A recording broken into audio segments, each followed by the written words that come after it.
So yun na nga guys. Kanina habang nanonood ako ng anime na Kiba, ito siya. Ayan. Pinost ko muna. Naalala ko yung childhood na meron ako. Sobrang simple lang talaga nung childhood namin nung bata kami. Alam mo yun, tumatakbo ka sa kalsada ng takahubad-hubad or something na may sipon or something na nakikipaglaro ka sa mga kalaro mo along the way. Tapos hindi ko makakalimutan nung bata ako is that we are eating ng mga meals namin that the only food that we have is like some tomatoes and yung tawag dito, yung bagong isda na may kasamang mantika at saka chichirya, yung mga ganun lang. Pero those memories na meron ako, I will never exchange it for the world kasi that's something that really helps me a lot to dream more about the life that I have right now. I can attest na hindi pa ako ganun ka-successful ngayon, but at least kahit papaano alam ko sa sarili ko na may something different na nangyari sa buhay ko throughout the years na dumaan sa akin. I remember nung bata kami, ganun nga, palaging ganun yung food namin. And sobrang prestige sa amin na kapag nakakabili kami ng mga chichiryang malaki, alam niyo yung malalaking chichirya kagaya ng Piatos, Nova, or something like that. Sobrang siya sa amin, sobrang expensive siya sa amin, pero every time na magkaroon kami na alam namin na may nagawa kami mabuti or kaya something na may pera yung pamilya namin o may kaya ng konting makabili ng ganong klaseng bagay. And kanina habang nanonood ako nito, I was eating these chips.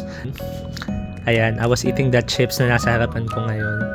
And that reminds me na grabe no, hindi na rin pala ganong kasama yung kalagayan na meron ako ngayon.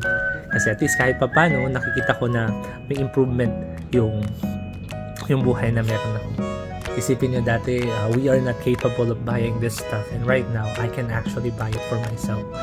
And it amazed me a lot kasi nakita ko din doon sa way na ito, nakita ko yung kamay ng Diyos na talagang tumutulong siya para sa akin to improve and also to see yung magnificent plan na meron siya para sa akin. Imagine na ako dati, alam ng mga teacher ko rin to sa school na pumapasok ako sa school without any baon ba, like ang matatandaan ko parang 20 pesos lang yata for a week yung baon namin, and then sometimes maglalakad pa kami ng kapatid ko na yung ate ko pauwi sa bahay in order for us to save that money and buy some ice cream para sa amin. And that's something na sobrang na-cherish ko until now. Pero it reminds me also na malayo-layo na rin pala yung narating ko, pero alam ko na malayo pa rin yung mga road na ta-travel ko, and that road na meron na pagdadaanan ko, it will also help me a lot to improve more on success part ng buhay na meron ako. Kaya kung sino man sa inyo ngayon yung nakakapanood nito na sa tingin nyo walang progress na nangyayari sa buhay nyo, give yourself a tap on your back, kasi alam ko sa sarili ko, and alam ko na makikita nyo sa sarili ninyo na kahit papano may narating pala kayo, kahit papano kaya nyo palang mag-independent and kaya nyo palang gawin yung mga bagay na ito because of those dreams na nagbibigay sa inyo ng fire in order for you to achieve it.